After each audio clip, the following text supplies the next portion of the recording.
while they'll sell well, because there's a lot of marketing and brand identity, they won't sell phenomenally, usually. And it's because the experience, in my opinion anyway, is very different on a console than it is on a handheld. Yes.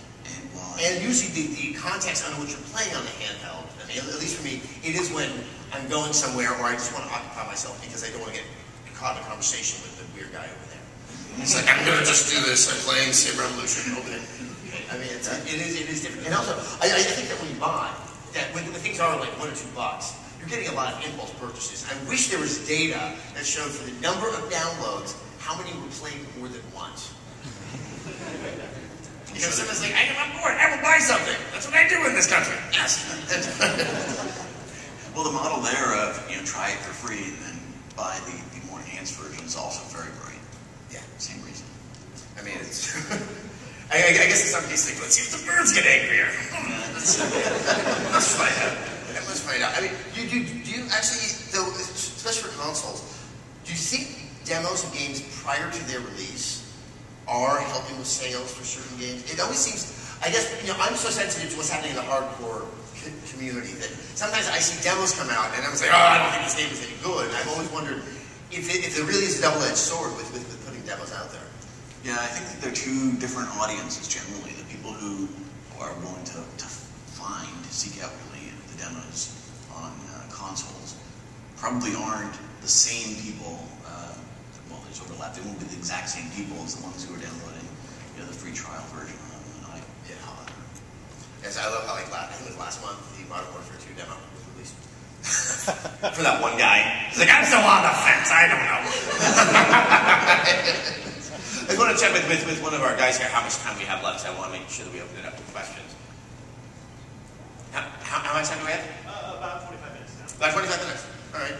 Actually, I guess the one last thing I was going to touch on is there's this new recent controversy that happened like last night around the stuff with the new Medal of Honor game where the gentleman who runs the PAX for all the American military bases has asked, I guess, the GameStops that sell on those bases to pull Medal of Honor from the store because in the multiplayer, you play as the Taliban or you play as the American forces. I mean, this is an interesting one where I know that there are people who are in the service who I think might look at something like this and be like, hey, that's not good. I mean, this is actually probably one of the more sensitive matters of censorship, I guess, for lack of a better word, that I've seen. I mean, with you at the ECA, I mean, what are your feelings on this? I've read it is brand new, just within the last 24 hours, and what I read this morning was that it was Ubisoft's idea. So Ubisoft? Wasn't Ubisoft? Well, EA's publishing Medal of Honor. I just what I read. Yeah. Sorry. So it was the publisher's idea to pull it, not the PX. Yeah, not AFIS, the Army Air Force Exchange Service, which runs those. So yeah, I think more time is going to have to come. I think the one thing that I always believe the games have a full right to exist with the First Amendment. There is a case that it strikes me that maybe EA didn't see where this might go when they started to develop the game.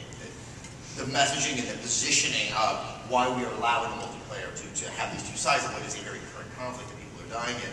That they're not there to kind of, there have been some good statements made in the past, but radio silence right now because we're going into Labor Day and it's usually a slow news weekend, and this is the kind of stuff that, all the 24-hour news channels love to jump over. Yeah, 9/11's around the corner.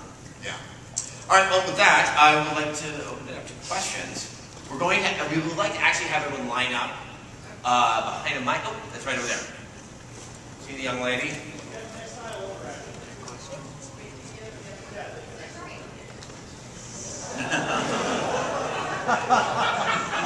Yes, I want a moving line. Just stay in and out. I like the bunny hop. That's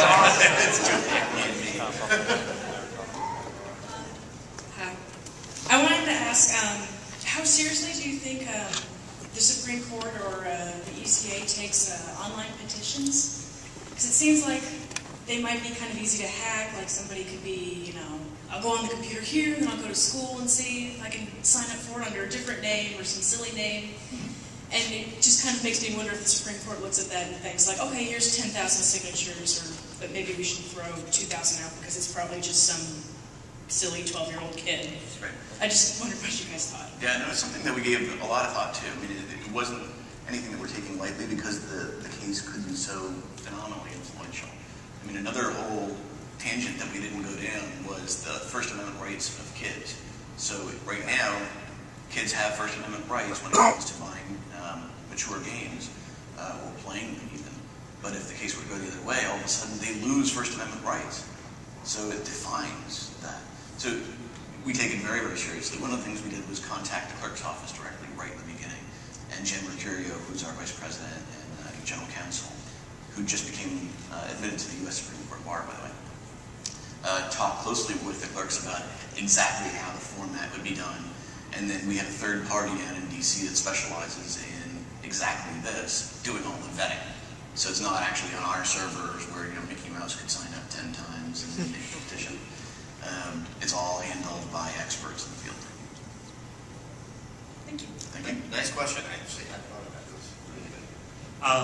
Again, with the Supreme Court case, how would you assess the influence of the Supreme Court's pro-corporate tendencies versus its cultural rightward lean? I'm so sorry. The key word I couldn't hear. Can you say it one more time? I was just asking how you would rate the pro-corporate tendencies of the current Supreme Court versus its cultural rightward lean on social issues. So where the justices themselves would fall and whether we're optimistic or not, right? Generally. I wish we knew the answer to that. I mean, there have been a few times on Game Politics, one of the websites that ECA owns, where if you just research that, you'll find 2 or 3 of the justices who kind of weighed in, and not in a good way. Like, yeah, I'd be willing to consider that other perspective, and it scares the hell out of us. There have been other times where the precedent that they're setting looks like it's firmly on our side of the fence. And so I think the publisher's take, what I've read anyway, is that maybe the Supreme Court's hearing it to put it to rest once and for all. That's what I remember thinking that's why it's always losing all these amicus briefs from all the other states, just to say. Unfortunately, the publisher who had said that a few times doesn't understand that as soon as this gets knocked down, Legality is already committed to another piece of legislation that's going to be informed by this one in order to advance that in exactly the same way. If you live in Leland Yee's district in San Francisco, California, vote this mofo out of office. I'm so tired. Also, usually I like to kind of debate the people that are behind this, and he's a terrible debater. You see what I'm saying? But the one thing also when you look at the Supreme Court is, I completely understand where you're thinking that the conservative wing of the court is already pretty much going to, they're not in favor of video games. But I guess the way that they've been ruling with their just recent handgun ruling and with actually the dogfighting videos, they look like they're very strict to the Constitution, and that actually, in theory, I don't believe it. They would have to, read the First Amendment as it is, and that games are protected. And I think on the converse side, the liberal wing of the Supreme Court, I don't necessarily look at them as being already in their heads thinking that video games are protected by the First Amendment. Because it's worth remembering, Leland Yee's a Democrat, and a fairly liberal Democrat, because you have to be in San Francisco. That games are just so oddly politically toxic that typical sort of party line affiliation just has absolutely no bearing on it. So, anyway, thanks for the question. Thank you.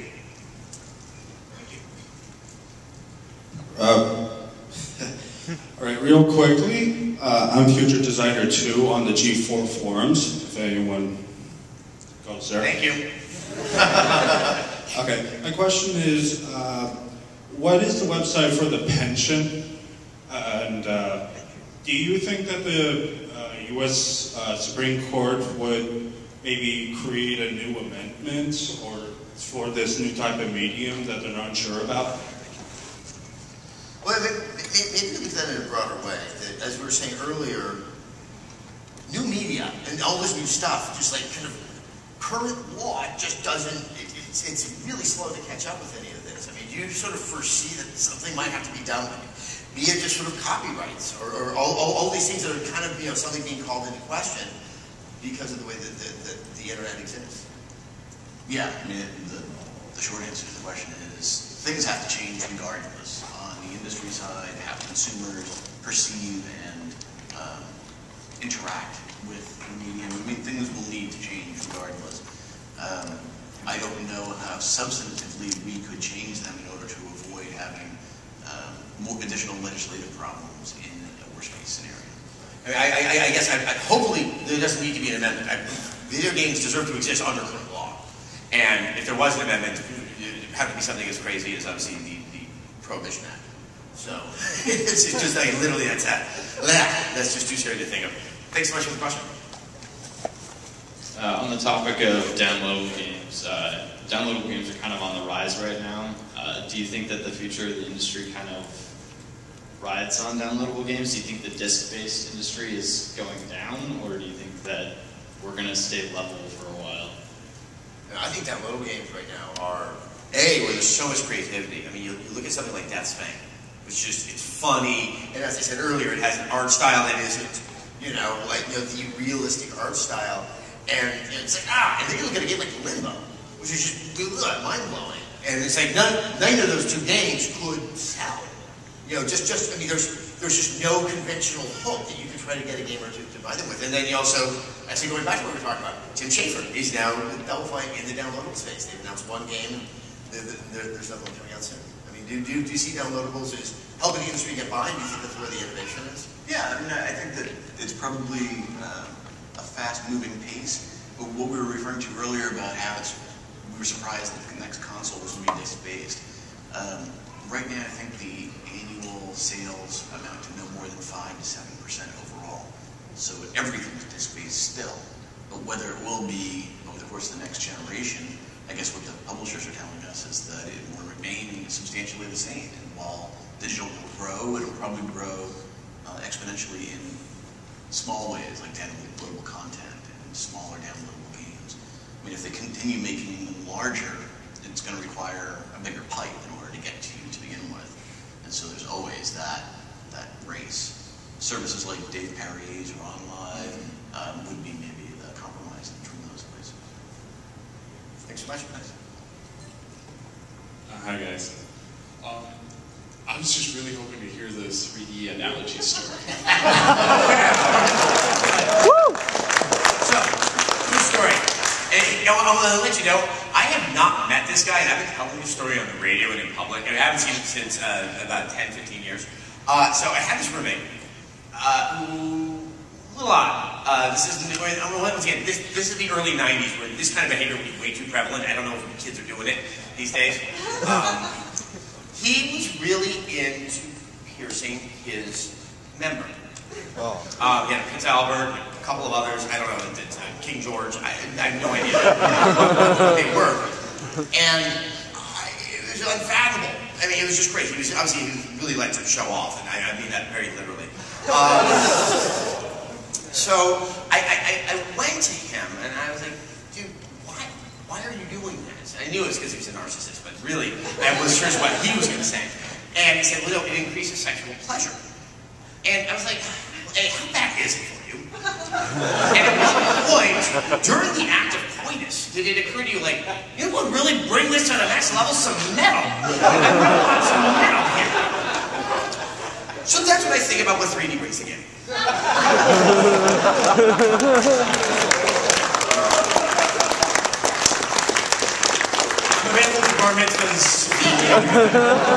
Well done. I'm kind of curious what you think about downloadable content being used to combat internet piracy and internet piracy in general. I mean, that's what I think is one of the most salient aspects of downloadable, is it really does restrict, piracy. And to be fair, it also, where there's somebody using sales that are not going to the developer and to the publisher, that's what makes it look so appealing, just in addition to the fact that it's reducing costs, because you're not actually having to manufacture a disc. And publishers would agree with you. Yes. Where it's concerning for me anyways is how it's tied, how the game's tied. So where you lose rights as someone who just purchased that game, and all of a sudden it's more of a license, but you just paid full price, is that loss of rights is what's concerning to me. So if the servers go down, or if the company goes out of business, or if your internet connection isn't as stable as it needs to be, and you lose progress in the game, all of those kind of things, all across that whole spectrum, are issues. Not to say that we shouldn't head in that direction, because it does have some great advantages. It's just that I think that everyone should be cognizant of the loss of rights in the process. No, and actually, when that train, the PS3 apocalypse thing that